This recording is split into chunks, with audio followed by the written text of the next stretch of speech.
Hey everyone, welcome back to the Maze Pod. I'm your host, Maisie Greenman, 20-year-old 911 dispatcher, cosmetologist, criminal justice grad, digital marketing consultant, and real estate investor.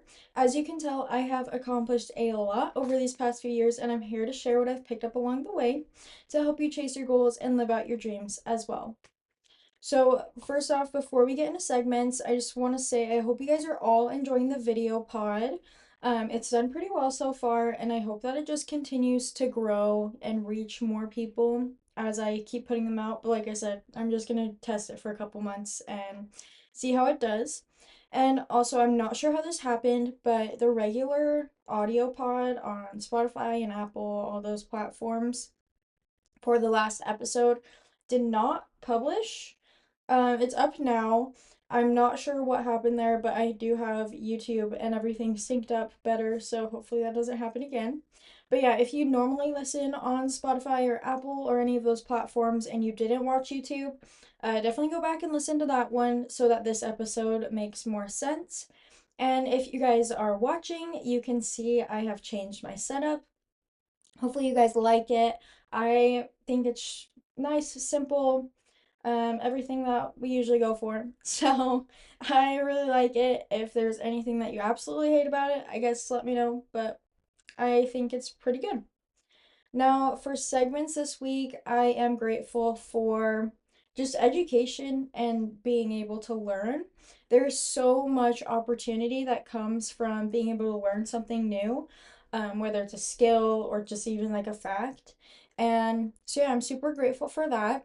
I am looking forward to later today. I'm going to see all my family at my brother's wrestling competition and hopefully he does well. It's state championships, so go Jacks. By the time you hear this, it will be tomorrow, and I don't know if you'll be wrestling, but go Jacks. And if I could talk to younger me, I would tell her that growth is going to be uncomfortable no matter what, so just push through and become a better person. And that will just tie into what we're going to talk about today. Okay, so last week we talked about redefining growth, and growth is so important and so necessary. There are so many great things that can come from growth, but the actual process of growth is super uncomfortable. It's like when you were a kid and you were getting taller, you probably had growing pains. I used to wake up with them all the time. And so yeah, it's definitely a thing. But one thing you need to remember is that even when you're waking up in the middle of the night because you've got growing pains in your legs, it's only temporary and it's a very short period of your life. Like, think about the last time you had growing pains. They probably lasted like a couple of nights, maybe a week, and then they were over until the next time you grew. And this is going to happen every single time that you expand your comfort zone. And unfortunately, we just can't avoid it. And I mean, you can even think about if you're at the gym growing your muscles, you're going to feel it burn and be sore for a couple of days, but it's temporary. And after that, you're stronger than you were before.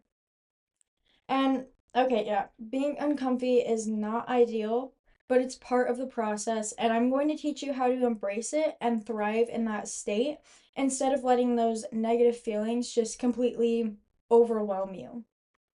So, the first thing that I wanted to talk about was the science behind this because it's actually pretty interesting. Our brains are constantly changing and adapting, as you probably already know, and this is through a process called neuroplasticity.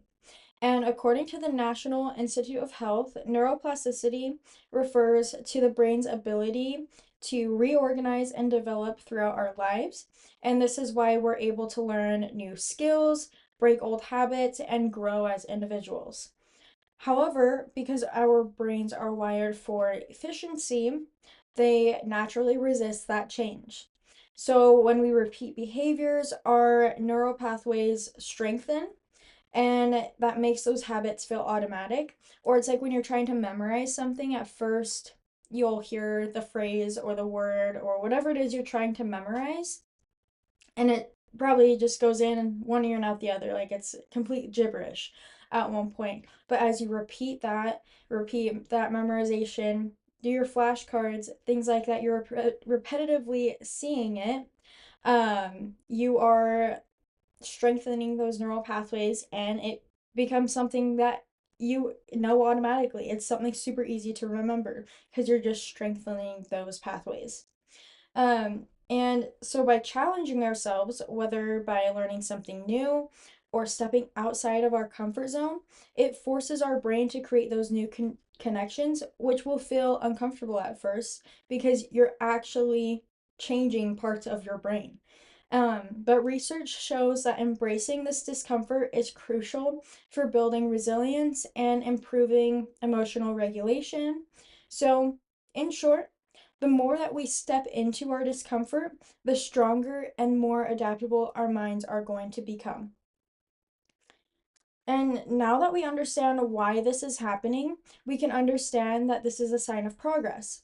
And to maintain the growth mindset while we are uncomfy and maybe are feeling like we want to quit, we should recognize the positives of what's going on. That's my first step in embracing this uncomfortable state of mind. Embrace the positives. So one, like I just said, we're making progress, and that's a positive. That is not a negative. I can't think of any situation where making progress and becoming better at something is a negative. Like I'm trying to think of one and I can't. But yeah, if you stayed where you were yesterday, you wouldn't have XYZ. And so it's super important that you recognize that. And I want you to think about the last time that you were pushed out of your comfort zone, whether it was an hour ago, last week, or a year ago, and think about how you felt during that moment. And then I want you to think about again how you felt afterwards. During it, you probably felt out of place, maybe a little awkward, but after, you probably felt great and excited for the next step. And I know that's how I usually feel once this whole growth process is over. And I mean, if you're thinking about it and you're saying, actually, Maisie, I do not think there's anything positive that could come from this situation at all. The first thing I'm going to tell you is change your mindset. And then the second thing I'm going to tell you is think of someone or something that stood out and made your experience just a little bit better. Maybe you were giving a presentation and you feel like you completely bombed it, but afterwards someone came up to you and said, your presentation was really great. Don't discount that compliment just because you're biased about the situation. Just don't let that compliment like go to the back of your head because you're making up excuses like, oh, they just feel bad for you or something like that, because I have definitely done that. That's why I'm bringing up this example. But don't just discount that. Take that as a compliment. They said you did really good. You probably did.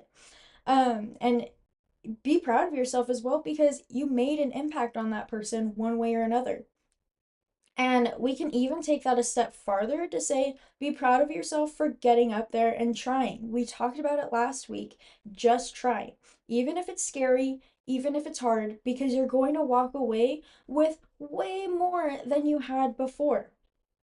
Now, before we move on, I just want to say to make sure that you're still aware of the situations that you're putting yourself in and trusting your gut.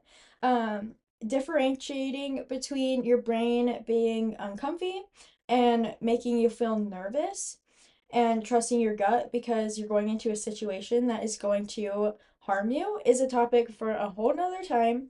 But don't mistake a gut feeling like that for jumping out of your comfort zone. You may feel similar things during each of these situations, but ultimately, that feeling is going to be different. So just make sure that you're paying attention to yourself and what you're actually feeling. So, anyways, step one, make sure to open your mind to the positive, no matter how small you think it is, and make sure to pay attention to yourself so that you don't risk your emotional or physical well being over a situation that maybe at first seemed like a good idea. And I mean, sometimes you're just going to put yourself in those situations and you're going to scar yourself emotionally, but you're gonna grow from it. So, you know what? It's fine. Um, and oh, side note, really quick. If you feel like you have a fixed mindset at all, and even if you do feel like you have a growth mindset, but you're not doing this already, go into every lecture, lesson, or event thinking, what can I learn from this experience? Or what can this person teach me? You'll have to plug and play a little bit depending on that situation. But if you start thinking thoughts like that when you're going into new situations, you will naturally form or strengthen your growth mindset with like basically unconsciously. Once you do it enough, you're not even going to realize you're doing it anymore because you've just trained your subconscious.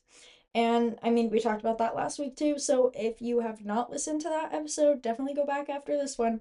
Um, but another little tip to contribute to your mindset is turning your I can't or this is too hard statements into I'm learning or I'm making progress or I'm figuring it out statements.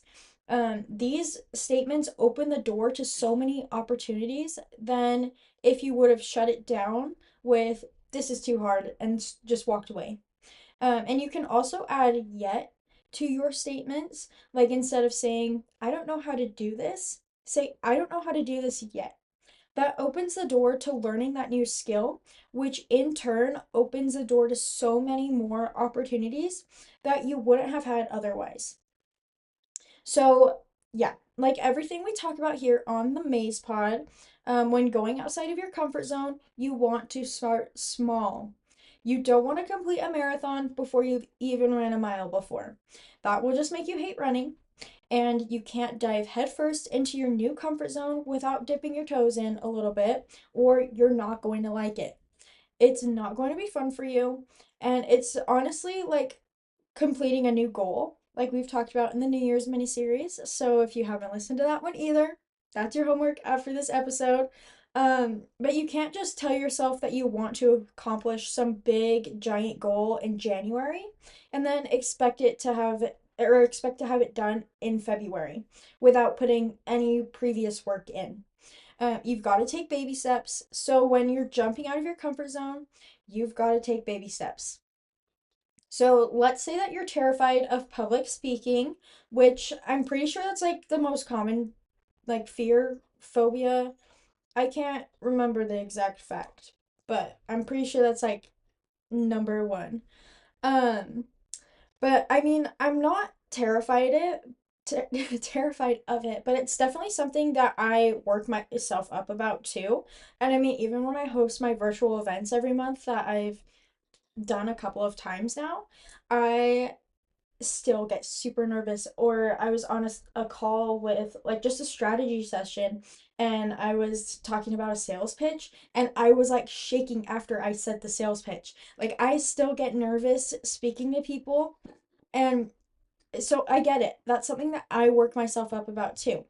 But if that's something that you're like absolutely terrified of, but you have a really good message that you want to get across that could change millions of people's lives, start by talking to a small group of about 5 to 10 people, and then work your way up to speaking to that amount of people. You may just work yourself up or bomb the speech even worse if you just decided to get out and speak to a million people. And even worse, you might just not show up for it at all. You might be in the back of the stage and see how many people are out there and then run out the back door. So make sure that you're dipping your toes in, you're not diving head first. Your goals and your comfort zone are going to go hand in hand here. And once your comfort zone is expanded, your goals will too, and you'll be making progress faster than ever. And this technique actually has two purposes. It multitasks, which is great. I love when the process is streamlined for anything or automated in any way. While taking these baby steps is doing just that. You're also giving yourself some exposure therapy. And you all know that I graduated college last year. I majored in criminal justice, but I minored in psych. And I've probably said that before, but I honestly can't remember if I did. But I remember learning about exposure therapy and the benefits it has on those with certain phobias and disorders. And exposing yourself to small discomforts at a time desensitizes you to them. So they no longer have any power on you at all. So when you're speaking to those 5 to 10 people, you do it enough. Speaking in front of 5 to 10 people doesn't have an effect on you. It has no power over you. You can do that easily. And then you can work your way up 15, 20, 30, 50, 100.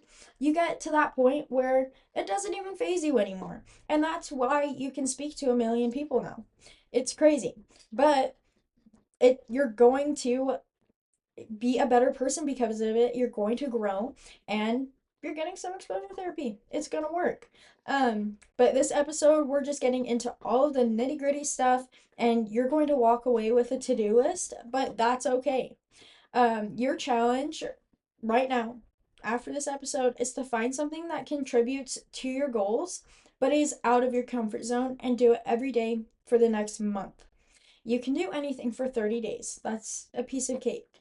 I've done so many like 75-day, 90-day challenges, things like that.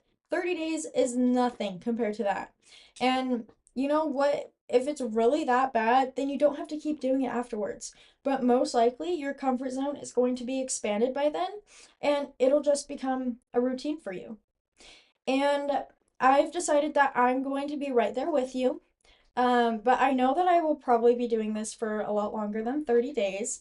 One skill that I've been wanting to strengthen a lot is my sales skills. As you've seen, I've started getting into real estate. If you follow me on Instagram and Facebook, and my business is sales based. I have to sell to get clients. I can't just have someone sign a contract. Like, that's not how it works. I mean, as of right now, I have closed deals, but I'm not the top tier sales rep yet. You see what I did there? And perfect timing. An opportunity has just come up for me that's basically high ticket sales, but with wholesaling in real estate. And this is actually perfect for me because I get to learn multiple skills that I have been looking for.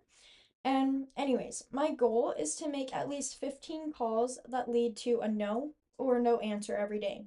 And this is another sales technique that maybe I'll get into another time. Maybe I'll do a sales series when I am really good at sales, but not right now. But anyways, that's me setting the bar low because I don't really know what my schedule is going to be like yet, but I know that I can make that many calls. And yeah, so right now, sales calls, they still scare me. I've done a couple of them. I've done a lot of them, but they still scare me. And I get nervous every time I'm on one.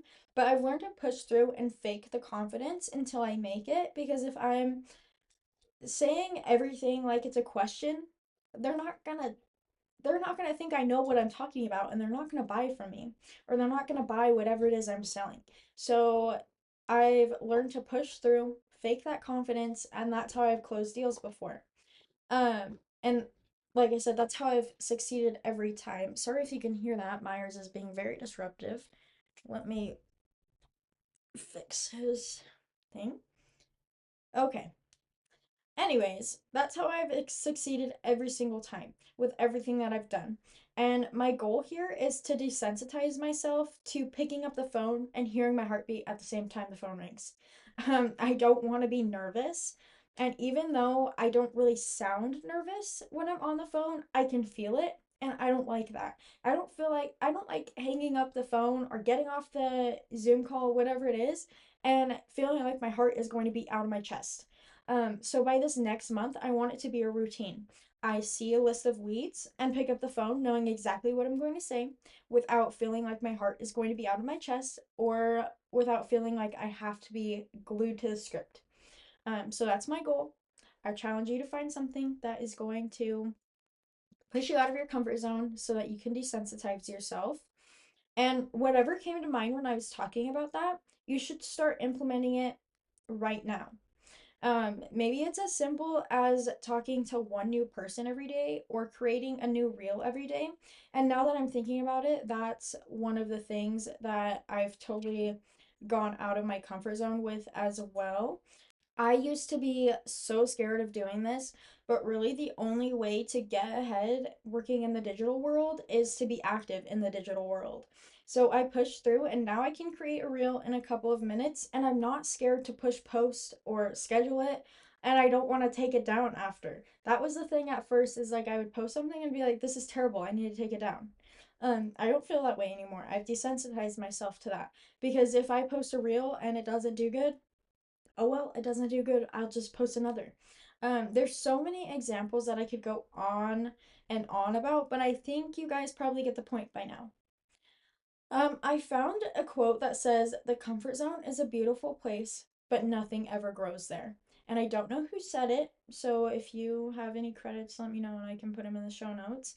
But I really liked that quote. The comfort zone is so nice to be in for a while, but you don't grow there. Nothing can grow there, it just doesn't work that way. So make sure you're pushing yourself outside of that comfort zone. I've said it so many times. If you had a nickel for every time I've said that in the past two episodes, you'd probably be rich by now. But it's so real. You cannot grow inside of your comfort zone. And then I found another quote by Michelle C. Ustazeski, which says, "We tend to be held back from our goals by the simplicity of our comfort zones. But just how comfortable are we?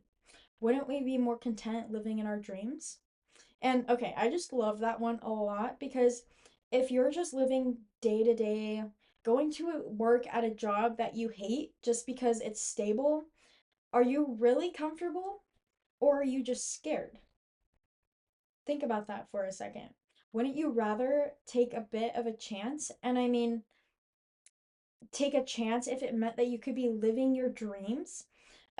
This is exactly why I do what I do and why I'm here to help inspire you, but nothing I say here can help you and if you don't take any action. So think about that quote for a minute. Think about your current situation. Are you really comfortable or are you just scared? All right, as always, make sure to follow me on Instagram at maisie.g09 and Maisie Greenman on Facebook, where I have some big announcements coming soon. I will also link them in the show notes. And then don't forget to like this video and subscribe to the Maze Pod on YouTube if you want me to keep making the video pod.